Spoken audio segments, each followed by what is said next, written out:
Hi guys, welcome to सक्षम nursing academy.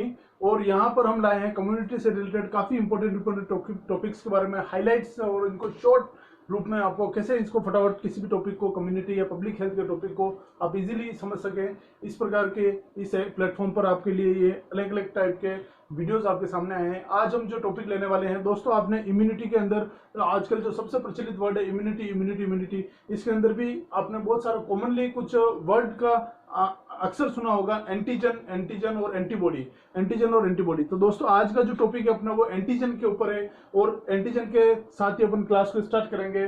दोस्तों बहुत ही कॉमनली इस वर्ड को यूज किया जाता है, दैट इज एंटीजन। इम्यूनिटी को अगर अपने को अंडरस्टैंड करना है, अगर अपने को समझना है, तो अपने को एंटीजन और एंटीबॉडी इन दो वर्ड्स के बारे में अच्छी तरीके से पता होना चाहिए ताकि अपन आगे हर एक चीज को इजीली समझ सके। तो सबसे पहले अपन आज एक एंटीजन जो वर्ड है इस वर्ड को समझेंगे। दोस्तों जो एंटीजन होते हैं वो ऐसे पदार्थ, ऐसे सब्सटेंस या फिर ऐसी चीजें होती है जो कि कहीं बॉडी के अंदर एंटर करती है, कहीं भी बॉडी के अंदर जब एंटर करती है और बॉडी के अंदर अपने इम्यून सिस्टम को प्रोवोक कर कर अपने बॉडी के अंदर जो एंटीबॉडी प्रोडक्शन होता है उसको क्या करती है, इंड्यूस करती है। तो ऐसे सब्सटेंस जो बॉडी के अंदर जाकर ऐसे सब्सटेंस जो कि किसी भी ह्यूमन बॉडी के अंदर जाकर उसके इम्यून सिस्टम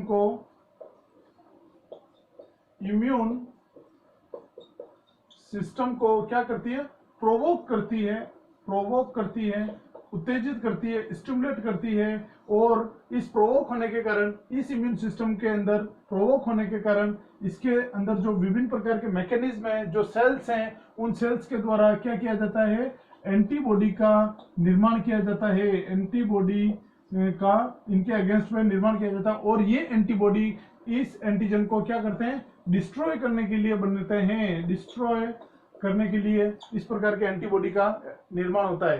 तो एंटीजन क्या होते हैं, ऐसे सब्सटेंस, एंटीजन वो सब्सटेंस है जो बॉडी में जाते हैं और बॉडी के इम्यून सिस्टम को प्रोवोक करते हैं और इस प्रोवोक होने के बाद में बॉडी के अंदर एंटीबॉडी का निर्माण होता है। और ये एंटीबॉडी बॉडी के द्वारा इसलिए बनाए जाते हैं ताकि जो ये एंटीजन बॉडी के अंदर गए हैं इसको न्यूट्रलाइज किया जाए, डिस्ट्रॉय किया जाए, किल किया जाए या फिर उनको हटा दिया जाए।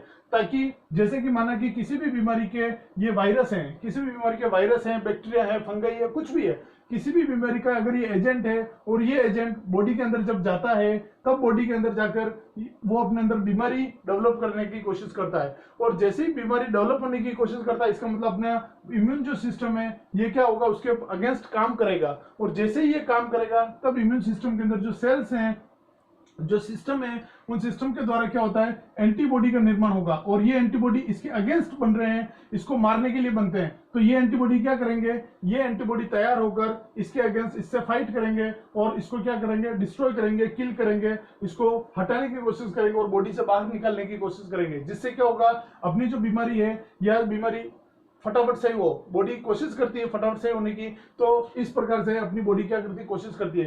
तो ये जो बीमारियां होती है, ये बीमारियां जो होती है अपने अंदर किसी भी प्रकार की इलनेस जो डेवलप होती है, जो किसी न किसी कारण से होती है। और ये कारण क्या होते हैं, ये कारण उसके एजेंट होते हैं, उस बीमारी के एजेंट होते हैं। ये बीमारी के जो एजेंट होते हैं यही एजेंट क्या कहलाते हैं, एंटीजन कहलाते हैं। तो दोस्तों एंटीजन का सीधा सा मीनिंग क्या हो गया, any substance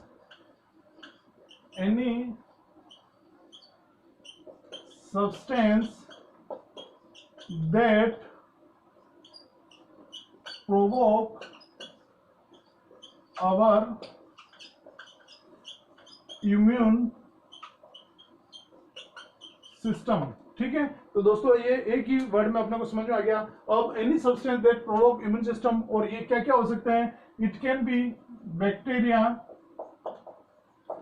it can be virus, it can be fungus, it can be parasite, it can be any foreign material। तो दोस्तों इनमें से कोई भी एंटीजन कहला सकता है। ये सारी चीजें क्या होती है, ये एंटीजन कहलाती है। तो एंटीजन जनरली क्या होता है, अपने लिए हार्मफुल ही काम करता है, अपने लिए बॉडी के अंदर रिएक्शंस पैदा करने का ही काम करता है, इसलिए ये एंटीजन होता है। ठीक है, और अगर इसको और इजी तरीके से समझना हो, अगर अपने को एंटी और जन का ही मीनिंग समझना हो, तो ये जो एंटी है और ये जो जन है, इसको अपन सीधा सा एक सिंपल अर्थ अगर समझना चाहे तो वो है एंटीबॉडी जनरेटर। इसको अगर अपने को याद रखना हो कोई एंटीजन का बॉडी में जाकर क्या होता है, तो ये क्या करता है, antibody generator, not antigen, it's antibody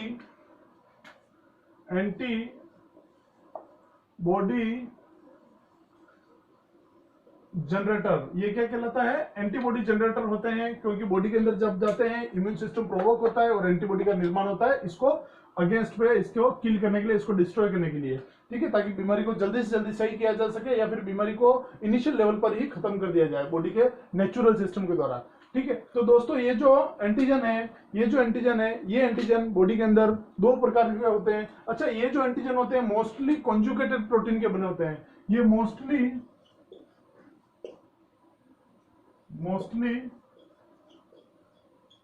conjugated protein के होते हैं और मोस्टली इनका जो मॉलिक्यूलर वेट होता है, it is more than 10,000 Dalton इनका मॉलिक्यूलर वेट होता है। ठीक है दोस्तों, अपन अगर इनको थोड़ा और इजीली समझना चाहें और अच्छे तरीके से समझना चाहें तो एंटीजन जो होते हैं, इन एंटीजन के दो बेसिक मेन टाइप हैं। तो टाइप्स ऑफ एंटीजन की बात करें तो टाइप्स ऑफ एंटीजन अपने बॉडी के अंदर अपन एंटीजन को दो भागों में डिवाइड कर सकते हैं। जो पहला एंटीजन है इट इज सेल्फ एंटीजन, और जो सेकंड कह सकते हैं अपन that is foreign antigen.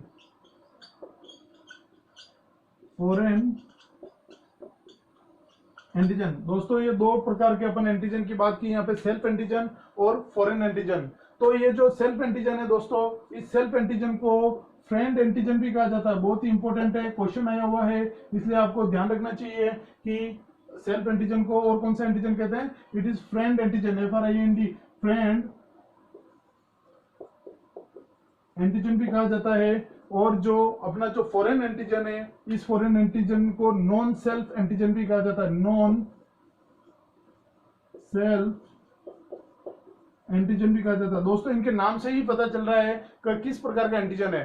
Self antigen, ऐसे एंटीजन जो बॉडी की ओन सेल पर प्रेजेंट हो। ऐसे एंटीजन, बहुत ही इंपॉर्टेंट बात, ऐसे एंटीजन जो बॉडी की क्या हो, ओन सेल्स, खुद की स्वयं की सेल्स पर प्रेजेंट होते हैं। प्रेजेंट ऑन सेल्स,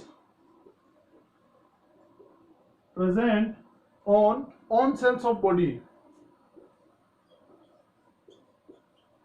शरीर की स्वयं की सेल्स पर ही प्रेजेंट होते हैं। तो दोस्तों दिमाग लगाइए, ऐसे कौन से एंटीजन होते हैं जो बॉडी की स्वयं की सेल पर प्रेजेंट होते हैं, बॉडी के अंदर होते हैं, जो कभी भी रिएक्शंस के लिए भी रिस्पॉन्सिबल होते हैं। थोड़ा सा दिमाग लगाइए, याद करिए, और याद आया हो तो मैं आपको यहाँ पर बताता हूँ कि कौन से जो एंटीजन है उनको अपन सेल्फ एंटीजन कह सकते हैं। एग्जाम्पल के रूप में देखिए, मैं यहाँ पे एक एग्जाम्पल लिख रहा हूँ, दैट इज RBC के ऊपर जो अपना एंटीजन पाया जाता है, दैट इज A और B एंटीजन जो पाया जाता है, RH जो एंटीजन पाया जाता है, दैट इज ऑल्सो एंटीजन, जो अपने के अंदर क्या डिसाइड करते हैं, वो कि जो कि ब्लड ग्रुप सिस्टम को डिसाइड करते हैं। RBC के ऊपर जो ब्लड ग्रुप जो सिस्टम है, इस सिस्टम के लिए रेस्पॉन्सिबल है, वो कौन है, A एंटीजन, B एंटीजन और RH एंटीजन। ठीक है, इसी प्रकार से WBC के ऊपर दोस्तों वेरी इंपॉर्टेंट, WBC के ऊपर भी जो एंटीजन पाया जाता है that is HLA antigen, that is HLA, human leukocyte antigen,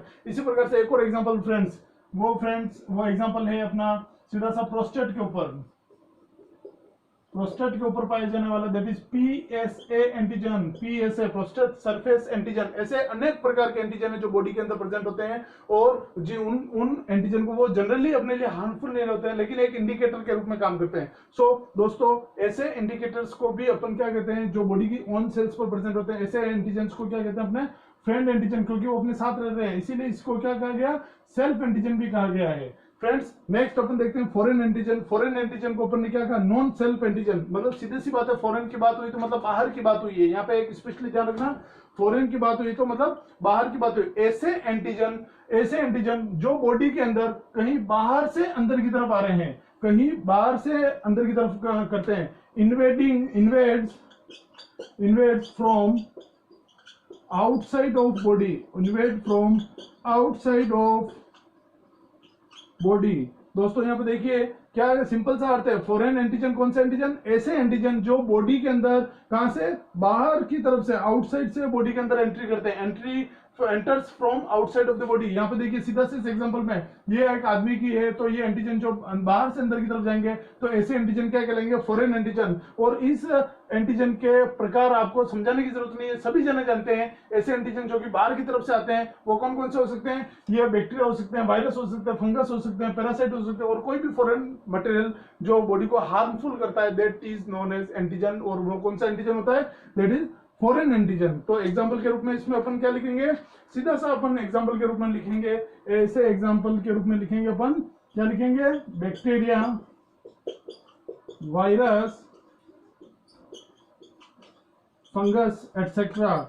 ठीक है, तो दोस्तों यहाँ पर अपन ने क्या देखा, एंटीजन के रूप में आज इस क्लास में पढ़ा है। तो एंटीजन सीधा सा अपन एक क्विक रिव्यू कर लेते हैं कि एंटीजन क्या होता है। तो दोस्तों सीधा सा एंटीजन क्या होता है, एंटीजन क्या होता है, एक ही वर्ड में अगर समझना हो तो एंटीबॉडी जनरेटर, बॉडी के अंदर एंटीबॉडी के प्रोडक्शन को जो स्टिमुलेट करता है, उस ऐसे सब्सटेंस को क्या बोलते हैं, एंटीजन बोलते हैं। एंटीजन ऐसी चीज होती है जो बॉडी के अंदर एंटर कर बॉडी के इम्यून सिस्टम को क्या करती है, प्रोवोक करती है, और प्रोवोक के रूप में बॉडी के अंदर क्या होता है, एंटीबॉडी निर्माण होते हैं, और ये एंटीबॉडी क्या करते हैं, इस एंटीजन के अगेंस्ट होते हैं और इसको क्या करते हैं, डिस्ट्रॉय, किल करने की कोशिश करते हैं। तो ऐसे एजेंट जो बॉडी के अंदर जाकर बीमारी पैदा करते हैं उनको क्या कहते हैं, एंटीजन कहते हैं, और इन्हीं एजेंट्स को एंटीजन कहते हैं। और ये एजेंट कौन कौन से हो सकते हैं, ये बैक्टीरिया हो सकते हैं, वायरस हो सकते हैं, फंगस हो सकते हैं, पैरासाइट हो सकते हैं, और कोई भी फॉरेन बॉडी हो सकती है। ठीक है, ये जनरली कॉन्जुगेटेड प्रोटीन होते हैं, 10,000 से ज्यादा इनका क्या होता है, मोलिकुलर वेट होता है। और दोस्तों यहाँ पर दो टाइप मैंने बताया, सेल्फ एंटीजन और फॉरेन एंटीजन। जो सेल्फ एंटीजन बॉडी की ओन सेल पर रहते हैं,